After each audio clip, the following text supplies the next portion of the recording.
Global Telangana association NRI meet ఈ నెల 27-28 తారీఖుల్లో హైదరాబాద్ అక్షయ కన్వెన్షన్లో అంగరంగ వైభవంగా జరగబోతూ ఉంది.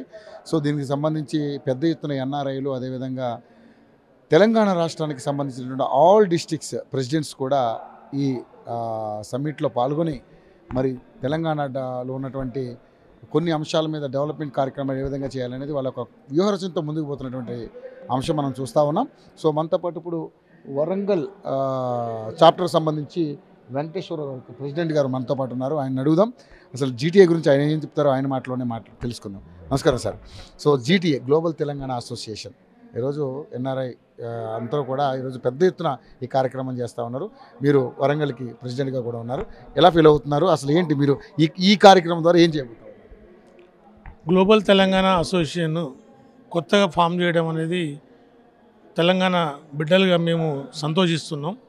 ముఖ్యంగా తెలంగాణ బిడ్డ అయినటువంటి మల్లారెడ్డి గారు అమెరికాలో సెటిల్ అయ్యి వారు ప్రపంచవ్యాప్తంగా ఉన్నటువంటి తెలంగాణ బిడ్డలందరినీ కూడా ఏకీకృతం చేయడం కోసం, తెలంగాణ సంస్కృతిని కాపాడడం కోసం, తెలంగాణ బిడ్డలకి ఎవరైతే ఎన్ఆర్ఐస్ ఉన్నారో వారి యొక్క సహకారంతో వివిధ సేవా కార్యక్రమాలు చేయడానికి ఇది ఏర్పడినట్టుగా మేము భావిస్తున్నాం.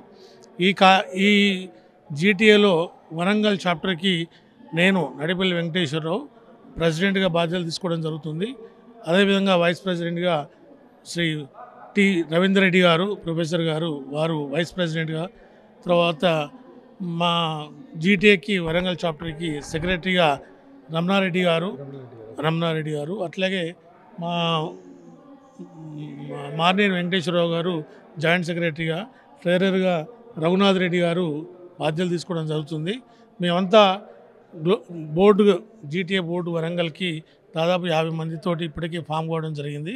మేమందరం కూడా గత 20-25 సంవత్సరాలుగా లయన్స్ క్లబ్లో వివిధ రకాల హోదాలలో సర్వీస్ చేసినటువంటి వాళ్ళము.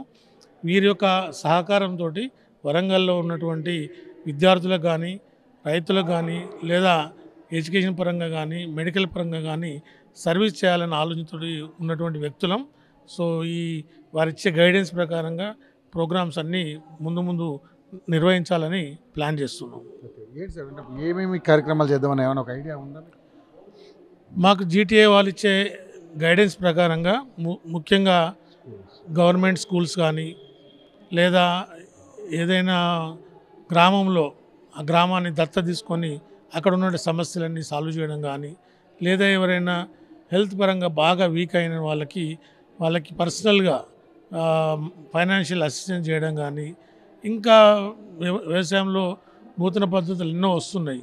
ఆ నూతన పద్ధతుల మీద ట్రైనింగ్ ప్రోగ్రామ్స్ కానీ, వాళ్ళకి అవగాహన కార్యక్రమాలు ఏర్పాటు చేయడం కానీ, ఇలా చేయడానికి చాలా కార్యక్రమాలు ఉన్నాయి. మరి జీటీఏ ఈ నెల 27-28 నాడు ఇక్కడ కాన్ఫరెన్స్ ఏర్పాటు చేస్తున్నారు కన్వెన్షన్లో. వారికి ఇచ్చే గైడెన్స్ బట్టి ముందు ఇంకా ఇతర కార్యక్రమాలు కూడా చేస్తాం.